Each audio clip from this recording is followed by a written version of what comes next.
I go. Live? Yep. All right. For many, leadership may imply the imposition to say yes. Yes to new tasks. Yes to new projects. Yes to more jobs and gigs. Even Jim Carrey said yes in the 2007 movie Yes Man, where the idea of saying no was viewed as foreboding and negative. Last year, we learned with the dichotomy of leadership that a hard line on one topic can cause you to burn the candle at two ends, eventually burning us out. While preparing for the original series last October, a Tim Ferriss podcast highlighted the no responses to his invite to participate in the book Tribe of Mentors, in which Tim asks over 130 entertainers, athletes, CEOs, speakers, guests what makes them tick. His no responses were so positively strong that he put them in the book anyway.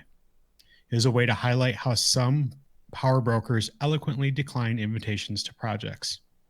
And most recently, on an episode of the Business Advantage taken at NATA with Alicia Pennington, Dr. Kent Games shared his focus on mindset and self-care, which included the notion of saying no through meaning and priority. Today, Dr. Games joins us right here on the Sports Medicine broadcast to explore the idea of saying no as a leadership trait. Dr. Games, welcome to the show. And as always, welcome, Jeremy. All right. Well, thanks, John. Again, it's always good to be here learning. There's been a lot of developments, and we talk about it some of the issues that I got going on here at work, and how much I would just like to say, okay, I'm done, walk away. But then how much can I change? How much did I fail to educate? And so again, there's been more meetings in the last few months because I did stuff wrong, but it's with leadership and it's making things right, that like I can't imagine having been able to make it through these without this last series. And so it's been huge for me personally, and then as far as athletic training, knowing that it's going to make a long-term difference, and knowing that it may not be as big a deal as I'm thinking because I just haven't communicated well enough. So you mentioned the episode with Dr. Games and Alicia. That can be found in the next week or so at sportsmedicinebroadcast.com/challenging status quo, because they talked about a lot about mindset and challenging the status quo. So that one will be sportsmedicinebroadcast.com/challenging status quo. And this one, as we're talking about learning to say no, will be exactly that, learning to say no. sportsmedicinebroadcast.com/learning to say no. Of course, we want to hear, see your comments, add them to the conversation. I know Patrick O'Haver was on there a lot last time. Brendan Moriarty has been on there a good bit too. And so we want to see you, hear from you, add your comments into the live section. Let us know your struggles. Again, this one is going to be sportsmedicinebroadcast.com/learning to say no. Go ahead, John. Kent, how you doing today? I'm doing well. Thank you for having me. Absolutely. Thank you for joining us. Why don't you go ahead and share with us a little bit who you are, and we can talk a little bit about the recent podcast that you were on, and a little bit about our pre-show notes that we had. All right, fantastic. Well, I'm an athletic trainer, an educator, and an entrepreneur. I'm the director of clinical education for the Indiana State Doctor of Athletic Training program. I also am the owner operator of Kent Games Coaching, which is a leadership coaching and consulting company that I love to work with healthcare professionals to really help them move through their mindset challenges so they can be inspired to take action on their own life. Yeah, I'm really excited to be here, and this is a topic that I'm very passionate about, and I'm very grateful that I've been invited onto the show today. Yeah, absolutely. Thank you for being here. I wanted to start out and talk a little bit why I felt the idea of saying no was a leadership trait. After last year, I realized that I was overfilling my plate a little bit, wanting to prove a little bit who I was and what I was doing, and as a leadership example within my setting and the high school I'm at.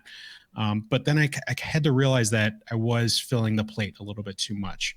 There's times where I felt that, hey, even though I'm filling my plate, I can definitely get a bigger plate. But the bigger the plate got, obviously, the more stuff that got put onto it and everything. But as we read through last year, extreme ownership, prioritize and execution, which is something that you and I talked about. Obviously, Jeremy, you and I talked about as well on the podcast. That was one of those things that made me refocus and rethink the way I did certain things. It helped me say no a little bit. There's a chapter in a book by Jordan Peterson, 12 Rules for Life. Chapter 3, it states, treat yourself like somebody you are responsible for helping. And I'm going to finish this podcast today with an excerpt from that book, I think, to help kind of wrap everything up and put a nice little bow on it today. But then I was, like I said, as we were kind of polishing this up for last year, I wanted to include this idea of saying no. I didn't really know how to get around to it. And I think it's just kind of serendipity with hearing your podcast. And I knew that I needed to have this in here because it was something that I was able to enact last year, and to say no a little bit more. But Tim Ferriss, his book, Tribe of Mentors, if anybody's ever seen it, it's a massive book, huge book. It's so thick. I was surprised when I picked up, or when I got this book delivered. I was expecting something different, but it's 130 some stories from different people. That's, like I said, entertainers, CEOs, sports athletes. Kind of shows how they tick, but there was 3 parts in there, really 3 pages in the book that said people who declined his invitation to be a part of the book. And they were so positively strong in the way to say no that he included them in the book. And I was like, wow, that's amazing. These people still said no to being in the book, and they were still in it for saying no. But it just highlighted how people say no. Because I think a lot of times when we say no, we still feel pressured to say yes. And we had talked about, saying yes to different gigs and side jobs. But when people come to you, especially secondary schools, hey, we're going to have a volleyball tournament tomorrow at 7 a.m. You need to be here. And we've had that inclination to say, oh, well, okay. And we'll kind of bitch behind our backs or type it on Facebook and still show up. And, it's not helping us as a profession. It's not helping us as people. So I think learning to say no as a leadership trait is a very important thing. It's definitely an issue in our setting. Here we go.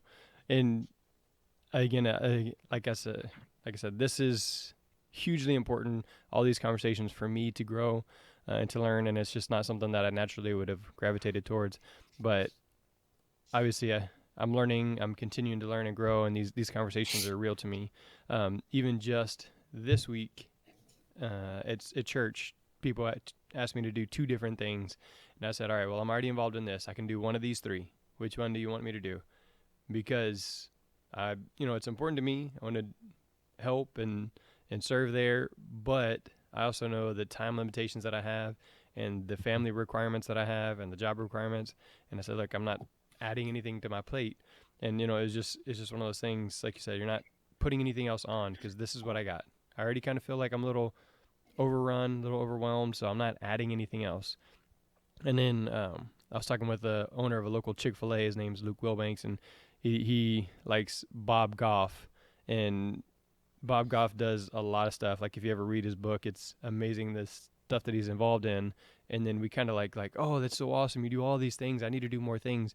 But then he also says every Thursday he'll quit something. So some obligation that he's has or something like that, he'll quit it because he needs that time to create. And as we read through some of these emails or responses to these letters, it's going to talk about, I needed that time for mental health, for creativity, for relaxation, for self-care, or whatever it is. I needed that time so that I could actually function fully rather than just always running on half charge. So, and like just like last year, I quit running the website for Jihads because it was overwhelming and I needed some more time. I'd served, I'd kind of helped move that thing forward, and then it was time for me to just hand it off to somebody else because it had become more of a burden than a joy. It was something that I was doing because I had to, and every time I get an email about, hey, can you update the website this and this, and I was like, all right, fine, rather than like, okay, I really want to do this. And so it was one of those things. All right, guys, 6 months, find somebody to replace me. I'm going to be walking away from this. And so I didn't just leave them high and dry. I didn't just quit it on a Thursday. But again, it was learning to say no so I could prioritize and focus my energy where I really wanted to. So, Kent, do you have anything you want to add? I mean, I think that saying no is one of the hardest things as athletic trainers, as people in the helping professions to do. And I think there's not only we as humans and kind of wanting to be of service to other people and to be in this place where we find value in serving others. But I think there's also this whole other layer that happens in athletic training with this, I'll call it like our professional culture, where our origins were, we were searching for value and we were searching for meaning. And so very often we had to be yes people. We had to be yes men and yes women to say we're going to find our value here. And so we ended up saying yes to all of these tasks that were not necessarily true to who we were or what our vision was. And then I think that that's just transcended our culture in athletic training through the generations, through mentorship and preceptorship. And it's almost not only is it kind of this personal trait that we have where we want to say yes as a serving professional, but also this cultural expectation that quantity equals quality. So the more things we say yes to, the better athletic trainer we are. Or that if you say no, you are the opposite. You're somehow less of an athletic trainer or you're less of a team player. And that has a real consequence for our physical and mental health. And it makes it even harder for us to say no when we absolutely understand that our plate is too full and we don't have much more to give, and then that leads to the quote you talked about earlier from The Dichotomy of Leadership, where you're burning the candle on both ends, and that's eventually going to lead to burnout. Let's go right from there. Let's talk about let's jump into the book a little bit, and I want to read one of the responses that Tim had received from Neil Stevenson, and the response reads, "Hey there, Tim. Sorry for the slow response, and thanks for getting to me in this context. It's become pretty obvious of late that I'm trying to do too much. So I started an experiment of not adding anything whatsoever to my to-do list so that it wouldn't get any longer. The result is that the items are already on my to-do list only spawn more items as I cross them off. And so it's like fighting a hydra. I'm hoping that I am ruthlessly efficient. If I am ruthlessly efficient, I can one day get to the point where my list actually gets shorter instead of longer. In the meantime, unfortunately, the ruthlessly efficient part of this plan means that I am turning down things like this just as a blanket policy. Again, thanks for thinking of me and good luck with the project." So I think that kind of talks about a little bit, what we were saying. And, as a guest, I wanted to ask you, how does saying no allow us to become a valued member of our group and team? I think saying no really sets the boundaries and the expectations by which you interact with your team, right? Again, in athletic training, we are members of the healthcare team who provides services to the sport and physical activity industry. And I think that's something that's really critically important to recognize. And with that, we as athletic trainers must set boundaries and boundaries and expectations. It's very similar to if you were to go into a physician's office. You have your appointments from 9 to 9:15. You have 15 minutes with your provider.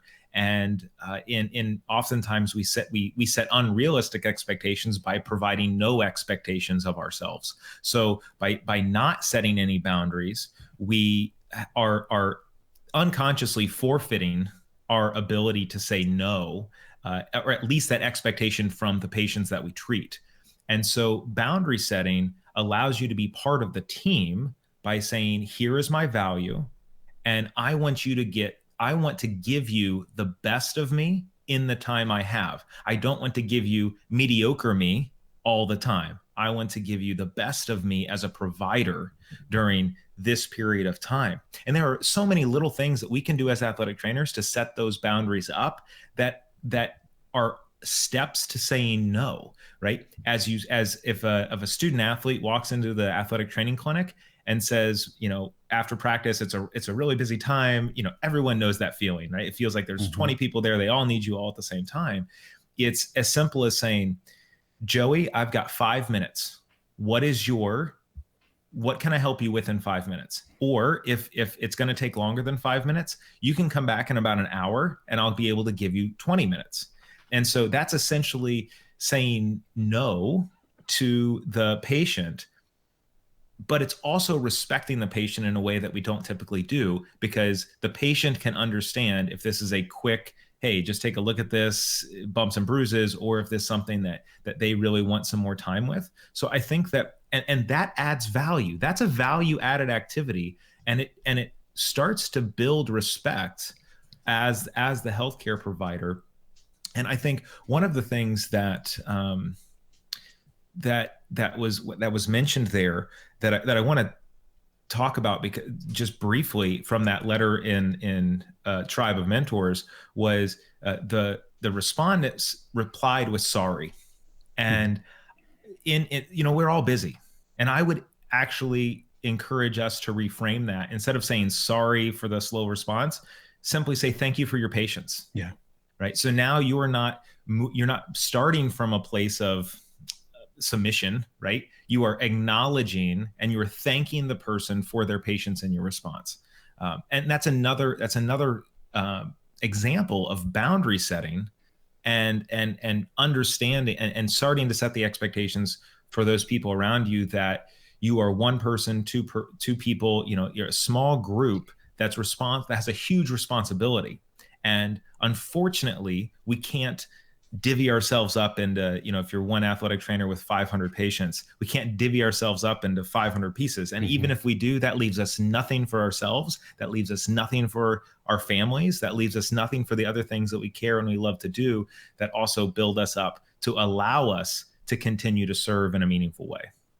So real quick on that, whenever, I think half the time that I've emailed you, Dr. Games, it has been an auto response that says, hey, I'm thankful for your email, but I can't get to it right now. Is that part of that boundary that you've set, like an autoresponder at 5:00 or whatever on your email, that it does that? Like practically, what does that look like for you, and why am I getting those responses? Right, absolutely. So I have a permanent out of office, right? And so it's a permanent out of office. I'm not out of the office unless I tell you I'm actually out of the office.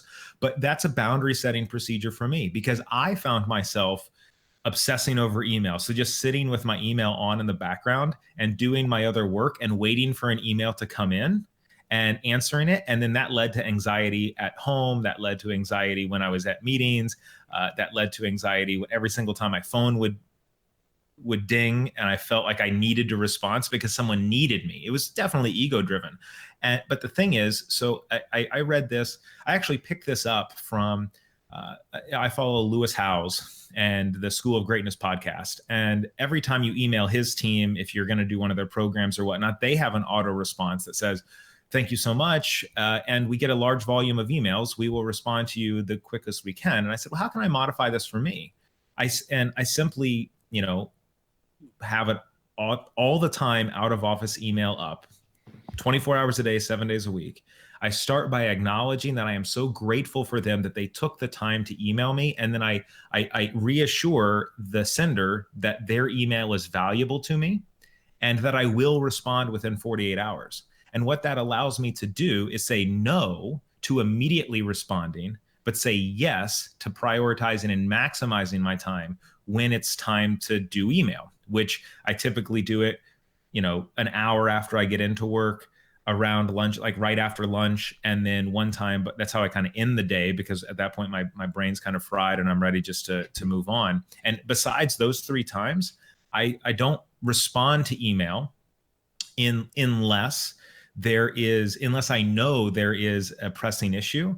And if there is an actual emergency, the people who would need to contact me have a direct way to contact me through my cell phone. So and so that's the other way. That there's the out of saying, if this is a true emergency, you know how to contact me.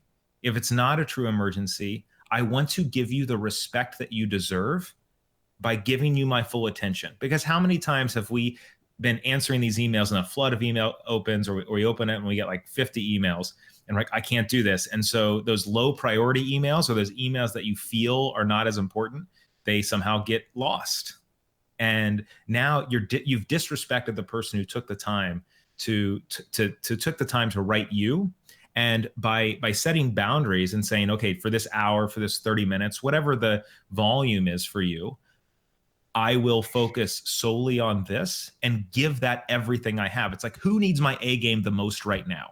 And between 7 and 7:30, email needs my A game the most right now. So I sit down, I put away my phone, I do everything else, and I just answer email. I'm not doing anything else. I'm not talking to anyone. I am answering the email, because those individuals who email me deserve my A game when I respond to them. So that's an example of how I set boundaries and say no, because I want to respect the people who took the time out of their day to send me an email. They deserve the same respect in my response. Yeah, I think what you're talking about when you're setting that boundary, when you're doing that, or when you have a student athlete come to see you and you don't have the time or the ability to do it. One of the things that I've done over the past couple of years is become more communicative with my intent. And like you said, if I can't give you my best right now, then I need to reprioritize it, and I will give you my best in 15, 20 minutes when it's not so chaotic. And that's been received so very well, and it's helped me it's given me time to think, okay, this kid has A, B, and C that I know of, because I've not only just told them I'll see you in an hour, but in the 2 minutes that we're talking, I need the most clear and concise information you can give me so I can think about it. And then when I do a full eval, or when I get the time to actually sit down, look face to face with that person, I'm a much better practitioner. I'm a much better person, and they appreciate it. It does sting a little bit when you say, hey, no, not right now. I can't do this. And even initially I got that like weird visceral response when I sent you an email, and I get this bounce back, and I'm like, but I want you on the podcast. It's so ego driven. Mm-hmm. But then I realized it's not that important to send 1,000 emails. It's not that important to be tied into your email account. I know a couple of weeks ago, I actually took the email off of my phone, and it was tough at first, but then like after the first 5 minutes, it went away, and I went a whole weekend without checking my email. I get into work, and it was like nothing. Like you said, if it's an emergency, those people know how to get a hold of me. Mm-hmm. It's not an emergency because it's an email. It's something I can get back to. I have a funny story of a friend of mine. He's a soccer coach. He runs a club here up in Michigan. And we sit down one day, and he pulls out his iPad, and he's got 500 plus emails on his thing. And he just hits select all, delete all. And I was like blown away. And I was like, what are you doing? Those people just sent you an email. Like, what if it's something important? He goes, well, if it's something important, they're going to email me again.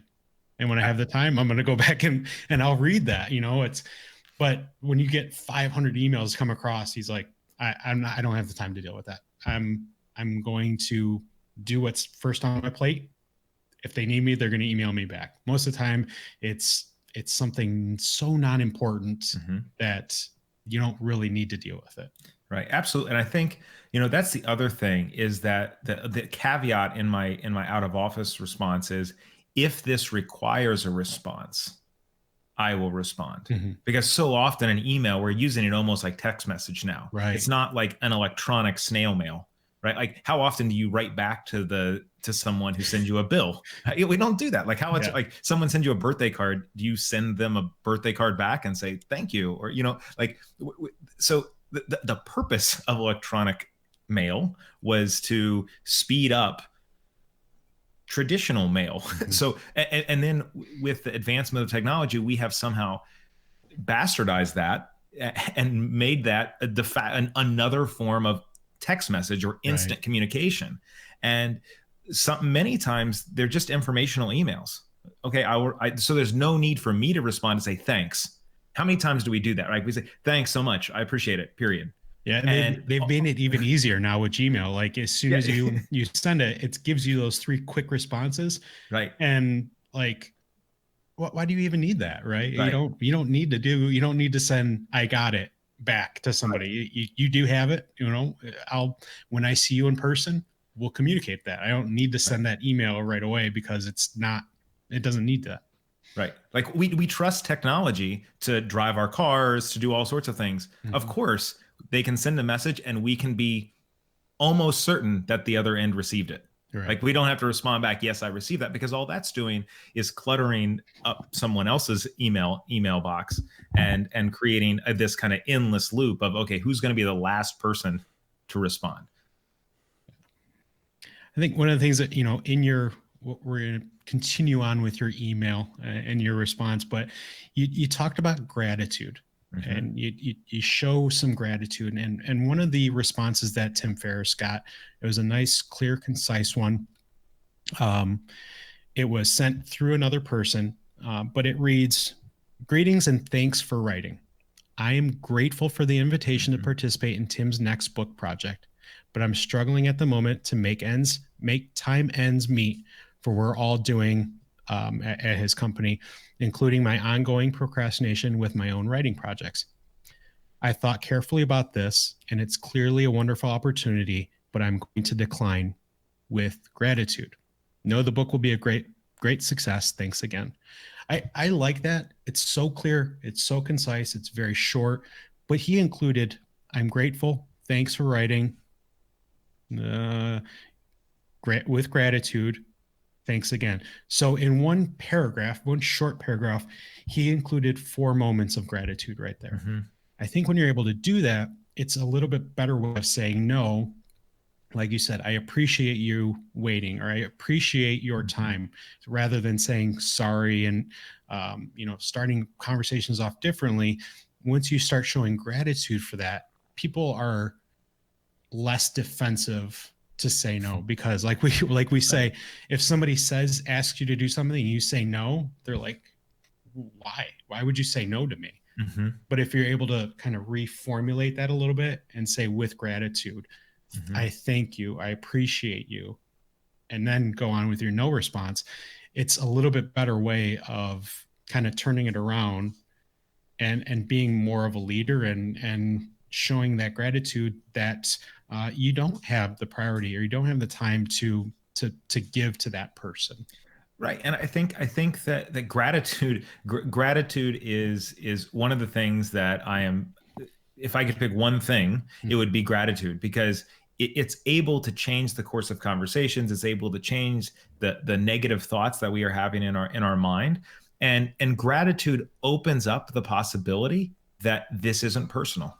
Because too often we say, when we hear no, we think that, well, this person doesn't like me, like totally ego driven, right? But when you acknowledge that I'm grateful for you, thank you so much for thinking of me, and I really appreciate that, and this just isn't the right time for me, that disarms the other party. Like, it's really hard if, I have a policy with the students in the DAT program, and that is, at the beginning of every email, they have to say, "Dear Dr. Games, I'm grateful for this," and then send me their question, their problem, any of those things.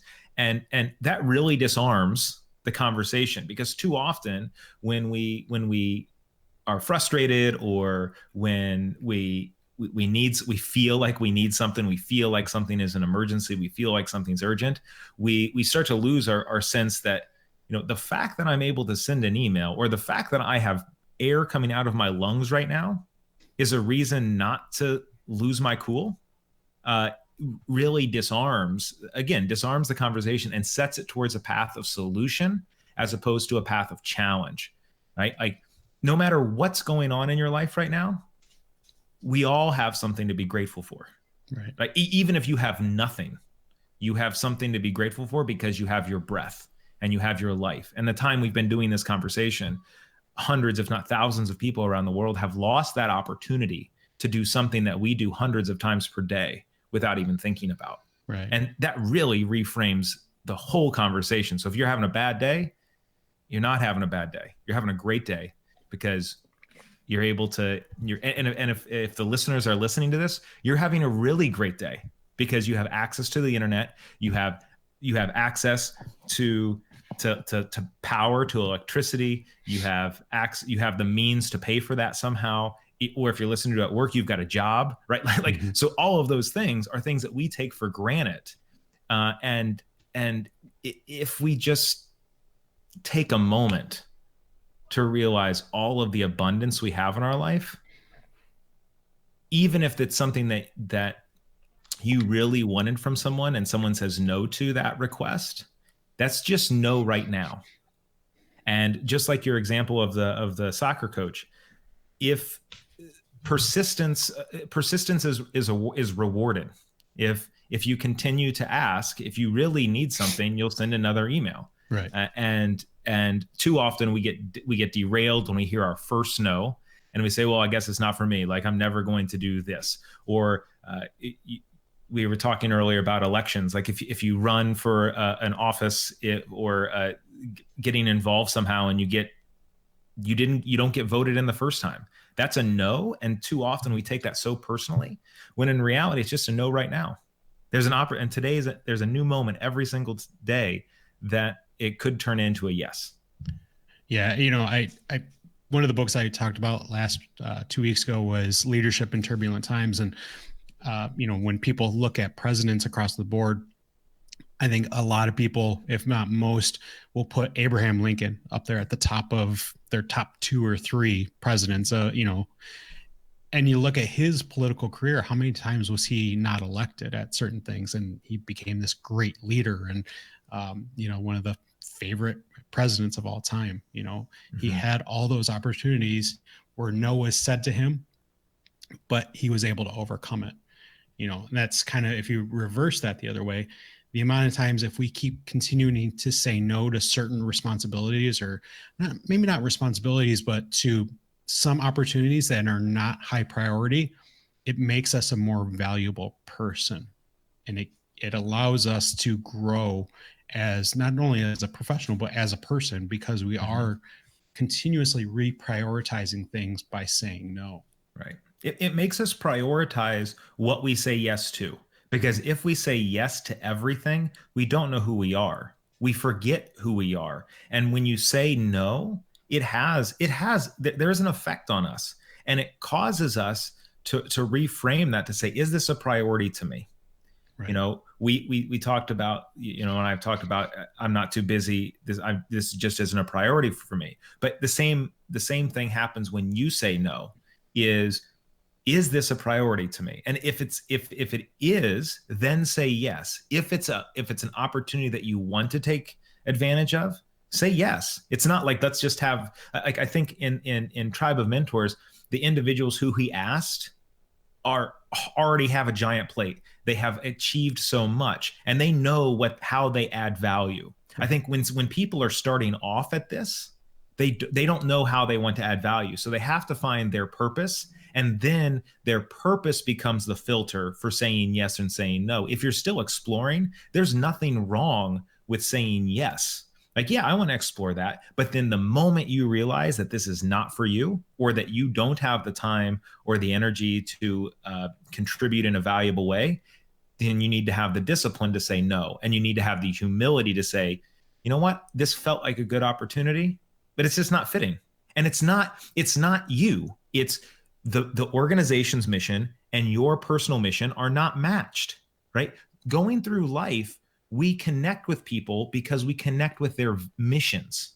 It's nothing to do with them. It's right. The energy that they have. It's the path that they're on. And we're all on our own paths. And it's okay if someone comes up, if you say yes to something because it feels right at the beginning, and then you realize, my mission and the organization's mission we're not on the same wavelength, and I can't contribute in a good faith effort to do the best I can because that's what you deserve. So let me vacate my position so you can find the best possible person that meets that mission.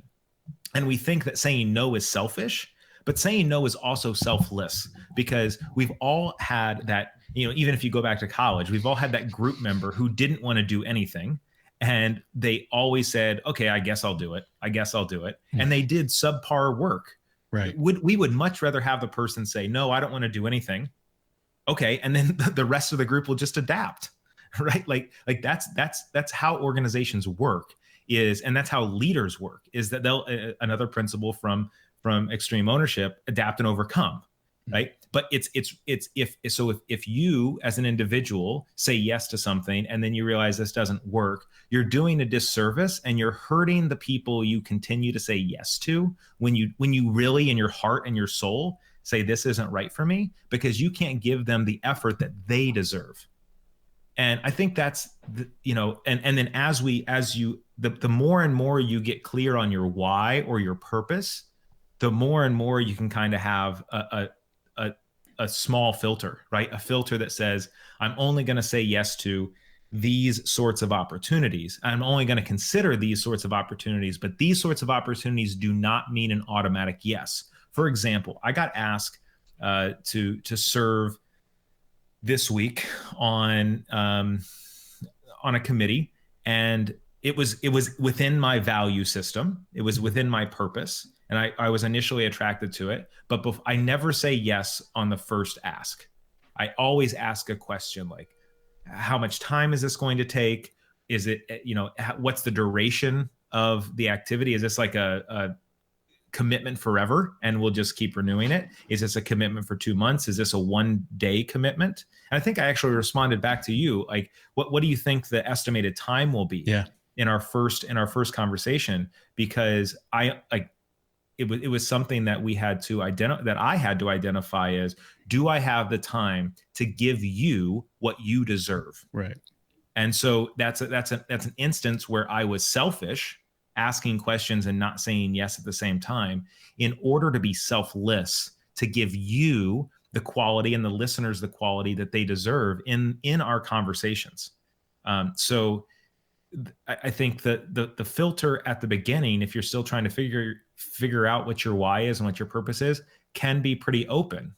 And as you move down and that filter gets smaller and smaller, then saying no becomes more like a blanket statement with only specific paths to say yes. And those yes are not automatic, depending on the time and your energy that you can give to certain activities. What does it mean to you to have a why when you have a no response to people? I mean, it means that I'm living a value, right? So my why is to challenge the status quo in order to inspire other people to take action on their lives. And that's the filter by which I say yes or no to things. Does this align with my purpose? Initially, as an athletic trainer, I thought my purpose was to serve others. Like, I want to help people. That's what I'm here to do. Mm-hmm. And as I got in, and that was part of the reason I think that I chose athletic training over physical therapy, is that I thought I was of service, but I could be of service as a physical therapist or as an athletic trainer or as an educator or as all of these other things. But my why, my purpose, wasn't actually to serve people. It was to inspire others to take action on their life. And that really fits well with physically active people who are driven. And so having a why is one of the things that we think is hard to figure out, but it's really a matter of choosing. You get to choose your why, because life is neutral and we apply our interpretation. Mm-hmm. So my why is to inspire others to take action on their life. That is a mechanism of service. And that's how I am of service to other people. And I chose that. I chose that after, for me, it took me, it took me moving down this path that I just want to help people. Like, that was my why. That wasn't specific enough. And so what happened is my net was so large, I was saying yes to everything. And I got burnt out. I lost my passion. I lost my motivation. I lost the discipline, more importantly, to move forward with all of these things. And it forced me to take a step back from everything and say, why am I doing this? And it was my why was never when I chose my why to inspire others to take action on their life, that resonated with me, even though it didn't feel right in my head. It didn't feel right with my thoughts, because it was so counter to everything I had said yes to. I just want to serve people. I just want to help people. And that is real. That's not a filter at all. Everyone who's an athletic trainer probably wants to serve and help people in one way or another. Right. And so our why is so broad. We you know, because we haven't given it the energy and the time and the respect that it deserves. And so I think that's part of one of the reasons that athletic trainers and that healthcare professionals tend to burn out and tend to say yes and overcommit to so many things, because they stop at this level of, I like to serve people. My why is to help others. When in reality, it's much more nuanced than that, because we all are of service. And it's more about why I want to be of service to this group of people, or to this, this subset of the population. And these are the types of people I want to have a positive impact and be of service to. Right. I think of the why, and my new favorite word is intent, as the middle circle in the target. Without that, we're just shooting arrows at a blank canvas. If we don't have the why, or if we don't have the intent, we don't know what we're aiming at. We don't know why we're doing certain things. And it really, for me, it just refocused everything. It brought me right back into the middle. And I thought, when somebody asks me to do something and I say no, I have a pretty good reason why no. Now, every once in a while, it's just a no because I don't want to do it. Mm-hmm. But let's say a student walks in and says, and I'm sure this happens to a lot of secondary athletic trainers, a kid walks in and they say, I need K-tape for this. And you go, why? That's your way of saying no at first. But if a kid comes in and says, well, I saw it on the news, or I saw a picture of it, so I know it's going to help me. Having a why explains why you're not going to do it, or why you are going to do it. But it's that center circle in the target that focuses your energy on something and allows you to have an appropriate response to them. Right. Your why anchors you to be confident in your response of no. Yes. I think that in the context of no, your why helps you go to sleep at night when you say no, and helps you move past that initial anxiety of saying no, and that's okay. And it doesn't hurt to say no. That doesn't align with what the vision is for my life. Right.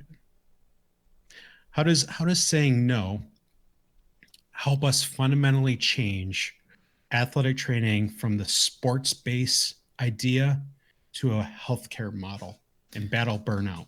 Right. It's hard, right? It's hard. Saying no, again, sets the boundaries that we want to create as a healthcare professional. That's what saying no does. And it sets the expectations for the patients that we work with, the administrators that we work with, the physicians that we work with, the parents that we work with, everyone along the chain. No is a way to set expectation. And it's, I think, as we shift, right? I think we are at this crossroads where we collectively as a profession want to be recognized as a healthcare professional, yet we are unwilling to do the things that healthcare professionals do, right? Because we use the excuse of, I don't have time, or, I have too many other things to do, and I only have this amount of time to do it. Time isn't going to change, right? So you have two options. You can increase the amount of time you have, which we are already putting in a lot of times, or you can start to pare down the activities that you're doing. And I think that looks different for everyone. And it requires a collective, it requires us to move from a space of saying that we are unique. Athletic trainers are not unique. So we need to move away from that. We are not unique. We have the same struggles that almost every single other healthcare profession has. But what we are we are special. We are special in our gifts, talents, and abilities. So we need to move away and saying that we're unique and that's what's holding us back. And rather, we need to lean in to our specialness. We need to lean into our ability to communicate, to solve problems, to multitask, to be able to handle difficult situations with ease. We need to be able to leverage that as we set our boundaries, as opposed to saying, well, we're unlike everyone else and woe is me. Like, that's really hard. Like, that's right. I'm like, it's simple but not easy. Right? It's simple but not easy. And it's the reason is that all logically makes sense. All of that logically makes sense, but none of this is based in logic. It's based in our emotions. We have to give ourselves permission.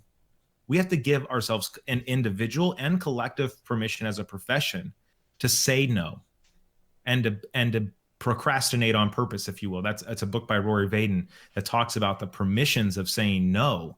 And we have to give ourselves the space to set boundaries and be okay with that. Like, logically, most every athletic trainer probably knows that they should not pick up their phone at 1 a.m. when a patient calls.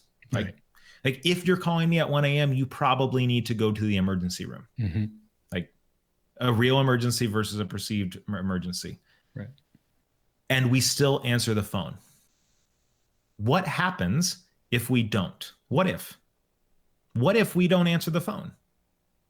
If they need help, they will find it. They are all, like, what happens if we have an emergency at 1 a.m.?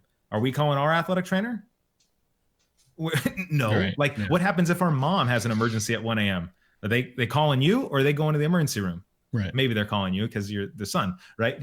But if your friend or if your neighbor has an emergency at 1 a.m., they're not going to knock on your door and say, can you take a look at this? I ate some bad chicken. I think I may get food poisoning. Well, if you already ate the chicken, there's nothing I can do, right?